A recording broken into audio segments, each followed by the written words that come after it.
इस वीडियो से किसी भी पर्सन को हेट फैलाने की कोशिश नहीं की गई है, लेकिन फिर भी हेट उन तक पहुंच रहा है तो लगता है हेट अपना रास्ता भूल चुका है। तो मैं उन लोगों से विनती करना चाहूंगा कि आप उस हेट को कहिए भग जाए, ऐसे रुलाइएगा नहीं, छोटा बच्चा है बेचारा। इसलिए सर पे पप्पी देके दिग्रस की बस में बिठा के उसे रवाना कर दीजिए। धन्यवाद। हम सबकी लाइफ में कुछ ना कुछ ऐसे किस्से होते हैं जो हमें हमेशा याद होते हैं और हम लोगों को उसको कहानी की तरह सुनाते हैं। लेकिन वो किस्से कहानी तब बनती है जब वो किस्से हमारी याद बन जाती है।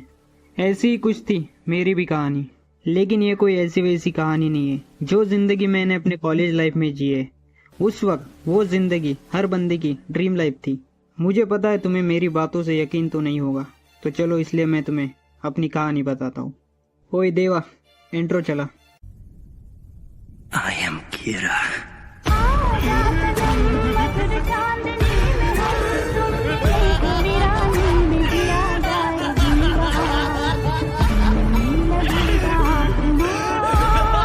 तो कुछ साल पहले मैं कॉलेज में था, अपनी मर्जी से नहीं। अपनी मर्जी से तो मैं आज जो हूँ वो भी नहीं हूँ। मुझे बनना था क्या बनना था मुझे भी नहीं पता, खैर छोड़ो। तो मैंने कॉलेज ड्रॉप कर दिया। अब तुम मुझे पार्ट टाइम यूट्यूबर बुला सकते हो। मैंने ना पूरे 3 साल में सिर्फ 9 महीने कॉलेज किया, क्योंकि मैं कॉलेज छोड़ नहीं पा रहा था। क्योंकि कल को अगर मेरा कुछ हुआ नहीं तो मैं ऑटो चलाने वाला ना बन जाऊँ, और ऑटो चलाने में मुझे कोई दिक्कत नहीं है। लेकिन कल को अगर मेरा बच्चा हो जाए तो तुम्हें तो पता है ऑटो चलाने वाले के बच्चे अक्सर इंडियन आइडल जाते हैं, और फिर मेरा बेटा इंडियन आइडल जाके बोलेगा कि मेरा बाप ऑटो चलाता है। फिर वो लोग पीछे से मेरा सैड वाला रोता हुआ क्लिप लगाएंगे और बोलेंगे देखो ये आदमी दिन भर ऑटो चला के सिर्फ महीने के 20 रुपए कमाता है। भले मैं ऑटो चला के दुनिया में सबसे बड़ा खुश आदमी रहूंगा, फिर भी ये मेरा रोता हुआ चेहरा ही दिखाएंगे। अबे ओए, ये स्क्रिप्ट किसने लिखी? इतना बड़ा इंट्रो होता है क्या किसी स्टोरी का? मैं सीधा मेन स्टोरी से शुरुआत कर रहा हूँ अब। और हाँ, मेरी वॉइस ओवर का पैसा अभी तक मुझे मिला नहीं है। पिछली वीडियो का मेरा 32 रुपये पेटीएम कर देना, नहीं तो मैं नेक्स्ट वीडियो में वॉइस ओवर नहीं करूंगा।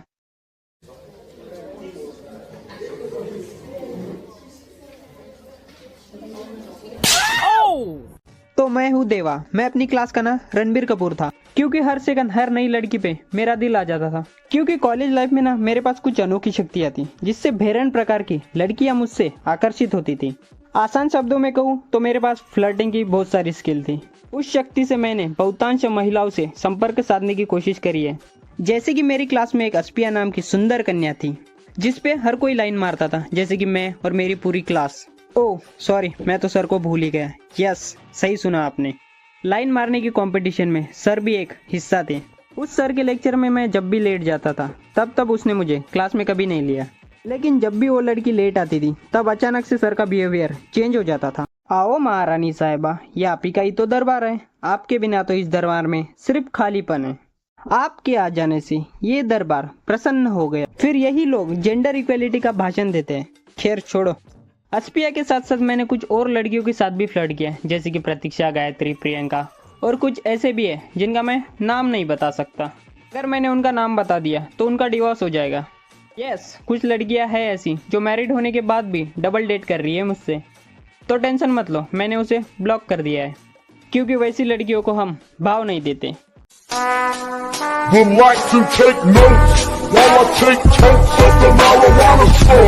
लेकिन हमारे बैच में एक लड़की ऐसी थी जिसपे ना मेरा पूरा क्रश था, और मेरे साथ साथ मेरी पूरी बैच का भी उस पे क्रश था। जिसके सामने प्रियंका, प्रतीक्षा, गायत्री ये सब चाय कम पानी थे। वो थी हमारी केमिस्ट्री की टीचर। बाकियों का तो पता नहीं, लेकिन मेरे साथ उसका रिश्ता कुछ अलग ही था। उसके लेक्चर में मुझे जब भी बोर हो जाता था तब उसे पता नहीं कैसे पता चल जाता था। वो खुद सामने से कहती जिसको भी लेक्चर में बोर हो रहा है वो बाहर जा सकता है, और मैं तो इसी बात का इंतजार करता था। फिर क्या, मैं तो अपनी बैग लेके बाहर। फिर पूरा लेक्चर खत्म होने के बाद मेरे दोस्त कहते थे अबे उसने तो मजाक में कह दिया था, तू तो सच में चला गया। तो देखो, इस बात को हम अपने बीच ही रहने देते हैं। मेरे बैच में ना एक सुंदर और पॉपुलर कन्या थी, जिसको ना क्लास में सब जानते थे। वो हमारे कॉलेज के साथ साथ पूरे गांव में फेमस थी, और वो थी साक्षी गावंडे। उसको ना मैंने पेपर में एक हेल्प करी थी, जिसके लिए नेक्स्ट डे हमने एक दूसरे से बात करी। और जब हम बात कर रहे थे तभी उसी वक्त हमारे बैच वाले आ गए। भाई उस वक्त मैं क्या भूली हुआ हूँ ना, जब भी मुझे मेरे क्लास वाले मिलते तब भी हम अबे ये हम क्या होता है? जो पूछना है सीधा सीधा बोलो ना। उस वक्त वो लोग मुझे बुले इसलिए नहीं कर रहे थे कि मैं उससे बात कर रहा था ना, वो लोग मुझे बुली इसलिए कर रहे थे क्योंकि उस वक्त वो सिर्फ मुझसे बात कर रही थी। उस वक्त मुझे समझ आया, अगर तुम लाइफ में लोगों से 1% भी कुछ अलग कर रहे हो तो तुम भीड़ से अलग दिखोगे, और अगर तुम भीड़ से अलग दिख रहे हो तो लोग तुम पे भौंकेंगे। तो टेंशन मत लेना, हमेशा बिस्किट अपने साथ में रखना। और जो लोग मुझे उससे बात करने के लिए बुली करते थे, आज वही लोग उसे फॉलो करते हैं। समझ रहे हो? समझ रहे हो? समझ रहे हो ना? मैंने ना अपने कॉलेज लाइफ में वो सब किया है जो हर लोंडा करना चाहता है। मैं था एक बैक बेंचर, और हमारे क्लास में सबसे लास्ट में हमारा एक बेंच फिक्स था। उस बेंच पे कोई नहीं बैठता था क्योंकि वो बेंच हमारे लिए रिजर्व था। This bench is reserve by Deva and Shivam. मैं अपनी क्लास में हर किसी से बात करता था, खासकर लड़कियों से, और हमारी क्लास की लड़कियां ही हमारे क्लास की लड़कियों से बातें नहीं करती थी। आई नो, सुनने में थोड़ा अजीब लगेगा, लेकिन यही सच है। Because of jealousy factor. हमारे चाहे प्रैक्टिकल हो या असाइनमेंट, हमारे प्रैक्टिकल और असाइनमेंट हमेशा कंप्लीट रहते थे। भले हम कभी प्रैक्टिकल को जाते भी नहीं थे, फिर भी हमारे कंप्लीट रहते थे। जैसे ही हमारे प्रैक्टिकल और असाइनमेंट कंप्लीट हो जाते थे, हम सारे लोंडों को बांट देते थे, क्योंकि हम नहीं चाहते थे किसी को प्रैक्टिकल और असाइनमेंट की वजह से कम मार्क्स मिले, क्योंकि बाप का फर्ज होता है बच्चों पे ध्यान देना। हमारे फैकल्टी में अगर कोई भी प्रोग्राम होता था, उसमें हमारा नाम ऑलरेडी लिखा हुआ रहता था। उसका रीज़न था हमारे हरामी दोस्त। क्या नाम था उनका? धूत और गिरी। अरे ये तो सरनेम है, खैर छोड़ो, समझने वाले को समझ जाएगा। ये दोनों टॉपर होने के बाद भी हर प्रोग्राम में ये हमारा नाम डाल देते थे। भाई क्यों, क्या बिगाड़ा था मैंने तुम्हारा? मैं तो एक बैक बेंचर हूँ भाई। इवन मैं खुद सोचता था, यार क्लास में इतने सारे अच्छे स्टूडेंट होने के बाद भी क्यों हमेशा हम ही। फिर एक दिन भाई कुछ ज़्यादा ही हो गया, उन्होंने हमारा नाम डाल दिया यूनिवर्सिटी लेवल क्विज कंपटीशन में। चलो मान लिया कि लोंडो ने मजाक मजाक में नाम दे भी दिया, लेकिन एचओडी ने कैसे अप्रूव कर दिया भाई? उस एचओडी को भी पता था उसके लेक्चर में हम कभी नहीं जाते थे, फिर भी उन्होंने मेरा नाम अप्रूव कर दिया। हमारे क्लास में इतने सारे टैलेंटेड स्टूडेंट होने के बाद भी उन्होंने मुझ में क्या देखा भाई? मैं खुद कंफ्यूज था उस दिन। हम इसलिए रेडी हुए क्योंकि उस वक्त हमें 2 चीज़ों का प्रॉफिट मिल रहा था। पहला तो हमें आने जाने के पैसे मिल रहे थे, और दूसरा हमें यूनिट टेस्ट का पेपर नेक्स्ट डे देने का मौका मिल रहा था, क्योंकि उस पेपर का हमें कुछ नहीं आता था। जिस कंपटीशन के लिए हम जा रहे थे वो हमारे लिए बस एक मिनी ट्रिप थी। कंपटीशन छोड़ के हमने वहाँ पे सारे फालतू के काम कर लिए, फिर भी हमारा वहाँ पे 7th रैंक आया 30 कॉलेज में से। कंपटीशन खत्म होने के बाद हमें एक सर्टिफिकेट मिला जो पूरे कॉलेज में हमें लाइफ टाइम कभी काम नहीं आया।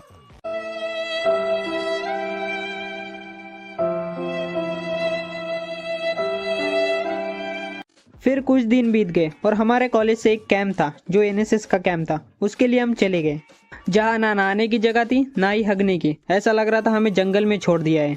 और मेरी टीम में भाई ऐसे बंदे थे जिनको अगर तुम हार्पिक से भी घसोगे तब भी नहीं चमकेंगे। काम कोई करना नहीं चाहता, बस सबको गाँव में घूमना है। फिर आई कैंप में हमारी वर्किंग की बारी। हमने सारा काम लड़कियों के ऊपर छोड़ दिया।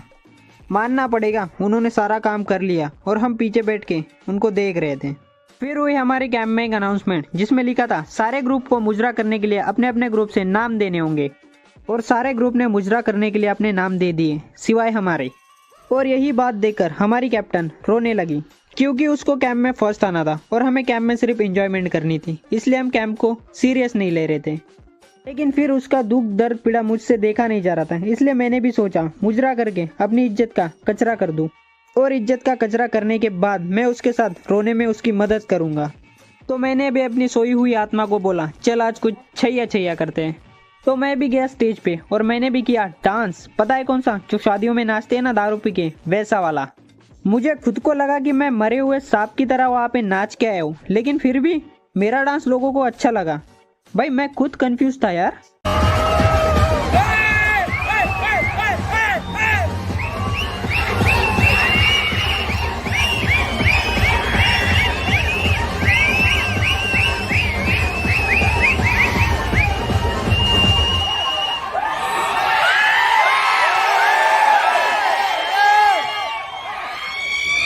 फिर वही मुजरा देख के मेरे पास एक लड़की आई। पता नहीं उसको मेरे बालों में ऐसा क्या दिखा, वो मेरे पास आके मेरी हेयर स्टाइल सेट करके दे रही थी। फिर उसने मुझको सामने से बिस्किट ऑफर किया। उस वक्त वो मेरी इतनी केयर कर रही थी जैसे कि हम दोनों कुछ है, जस्ट लाइक समथिंग समथिंग। और उस वक्त ना मैं उसे जानता भी नहीं था। उस वक्त मुझे लगा कि मैं एक सपना देख रहा हूँ, लेकिन वो एक्चुअल में हो रहा था।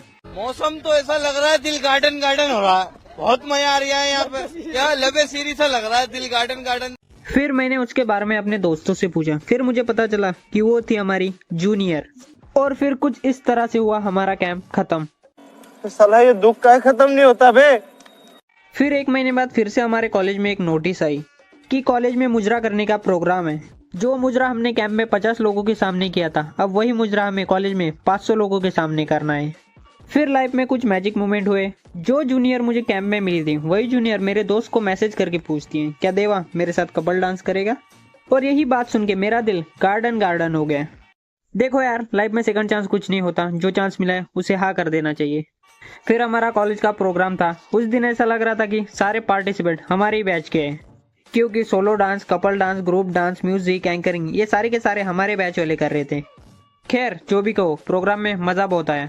डांस प्रैक्टिस के वक्त हमने बहुत सारे फन किए और बहुत सारी मेमोरीज बनाई है। अब मुझे कोई रिग्रेट नहीं रहा, क्योंकि मैंने वो सब किया जो मुझे करना था अपने कॉलेज लाइफ में। क्या लगा, कहानी खत्म? अभी तो मेरी ताश की रानी बाकी है। तो मेरे क्लास में एक लड़की थी, एकदम सूखी लकड़ी की तरह।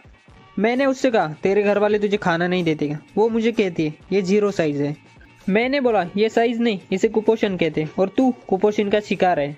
फिर कुछ दिन हमारी एक दूसरे से वार्तालाप हुई, और उस वार्तालाप के दौरान उसने मुझे डिजिटल की दुनिया में स्वलिखित सुंदर अक्षर में उसने मुझे कुछ ऐसा पत्र लेखन किया और कहा, आमाके तुम खूब भालोबाशे। अबे यार, वो मराठी है। ये स्क्रिप्ट किसने चेंज करी? यार वो ओरिजिनल वाली स्क्रिप्ट दे, मजाक मत कर। तो उसने मुझे कुछ ऐसा कहा मराठी में, मी कोणत्या मुलाला एवढं बोलली नाही जेवढा तुला बोलते.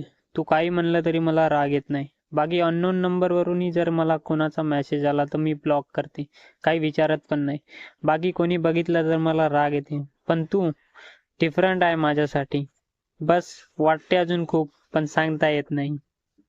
लेकिन सवाल यहाँ पे ये नहीं है कि उसने मुझे ऐसा क्यों कहा। यहाँ पे सवाल ये है कि अगर आप मेरी जगह होते तो ऐसी गंभीर परिस्थिति में आप कौन सा उचित कदम उठाते?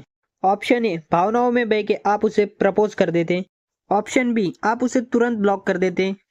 ऑप्शन सी, आप उसे अपना बेस्ट फ्रेंड बनाते। ऑप्शन डी, पहले तू है कौन ये तो बता दे। तो इस प्रश्न का उत्तर आपको मुझे खुद देना है। आप अपना उत्तर कमेंट बॉक्स में कमेंट कर देना, मैं उसे बाद में पढ़ लूंगा। तब तक के लिए जूस पिला दो मौसम्बी का।